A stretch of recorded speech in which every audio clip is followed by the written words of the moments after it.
The first thing I noticed was the weight of silence. It was a heavy, unnatural quiet that pulled me from a deep sleep. My eyes fluttered open, adjusting to the soft, pre-dawn gloom of my bedroom. The digital clock on my nightstand glowed 4:17 a.m. Everything was still, yet my heart was already beginning to thump a steady, anxious rhythm against my ribs.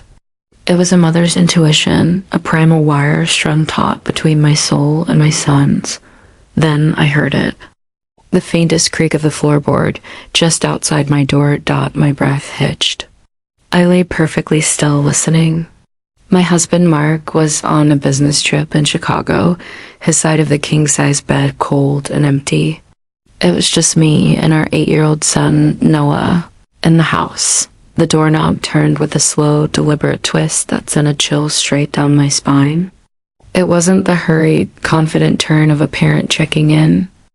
It was hesitant, secretive.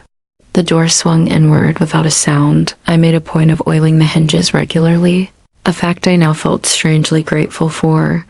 A small silhouette framed itself in the doorway. It was Noah.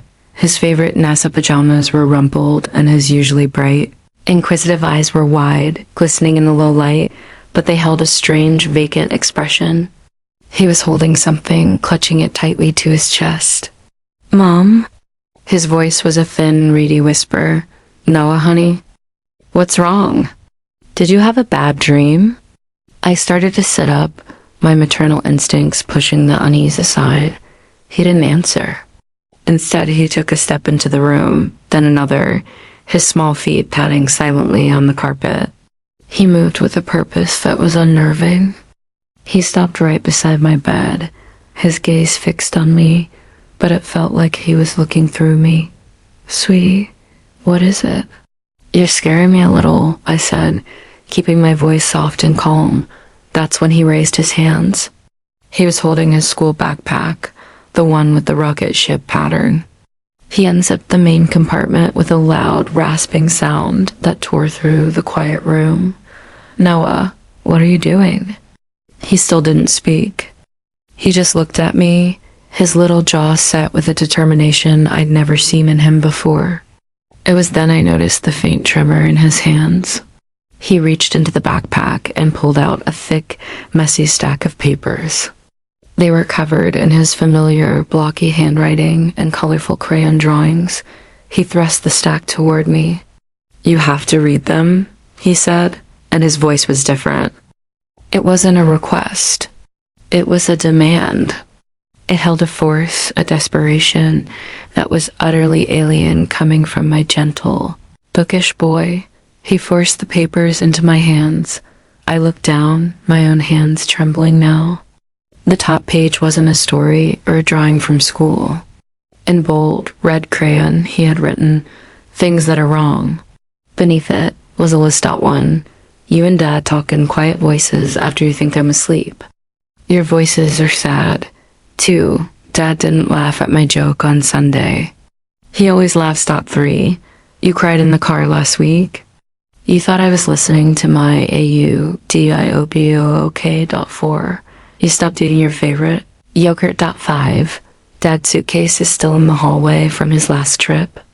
It's been 3 days. I looked up at Noah, my throat tight. His eyes were brimming with tears now, the forced bravado crumbling.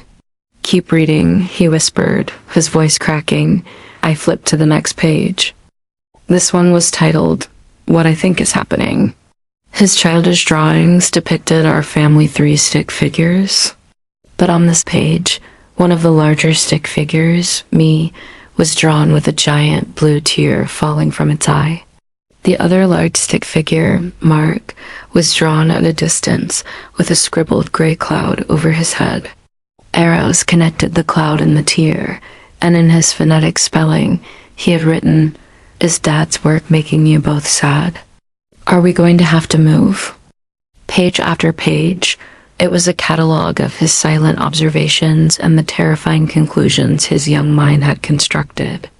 There were theories about financial ruin, about one of us being sick and not telling him, about us being angry with him. The final page was a single sentence, written over and over, filling the entire sheet. each iteration getting smaller and more cramped, as if he was trying to convince himself by the sheer volume of the words. It is probably my fault. The stack of papers felt like it weighed 100 pounds. This wasn't a childish prank or a simple nightmare.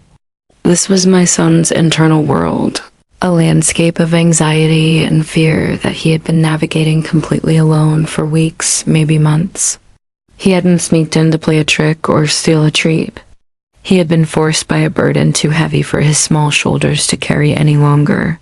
He was forced to confess his fears, to make me see the cracks he had been seeing, to demand answers. Tears streamed down my face. I dropped the papers on the comforter and opened my arms. He scrambled into the bed, burying his face in my neck, his small body shaking with sobs. "Oh, my sweet, sweet boy," I murmured into his hair, holding him tighter than I had in years. "No, no, baby. It is not your fault. It is never, ever your fault." We sat like that for a long time, wrapped in the early morning darkness, as his storm of emotion slowly subsided. When his breathing evened out, I spoke, my voice thick with my own tears. "Noah," I began, choosing my words with immense care. "You are the most wonderful, most loved little boy in the entire world. Dad and I, we have been worried about some grown-up things, and I am so sorry we made you feel like it was about you."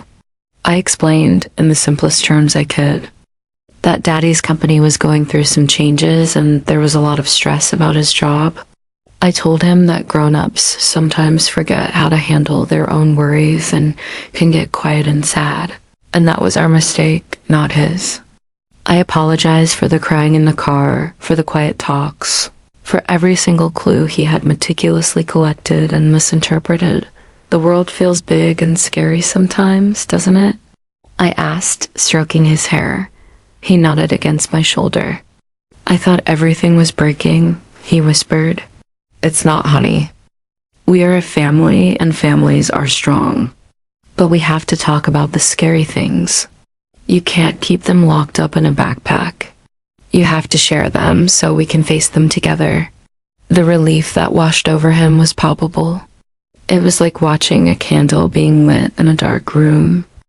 The tension drained from his small body, and the familiar, bright light slowly returned to his eyes as the first rays of the sun began to paint the room in hues of gold and pink. We made a plan. We decided we would make a big special pancake breakfast and call Dad on video chat, and we would all talk about the grown-up worries as a family. We would promise as a family to try harder to talk about our feelings, even the small, fuzzy ones that are hard to name. Noah fell asleep in my arms, exhausted from his emotional ordeal. I carefully extracted myself, gathered the heartbreakingly insightful papers from his backpack, and placed them on my desk. They weren't a source of fear anymore. They were a map of my son's heart, and it had shown me a territory I had been blind to. He hadn't sneaked into my room with malice. He hadn't forced anything with aggression. My son, my brave, perceptive, beautiful boy, had been forced by love and fear to stage an intervention.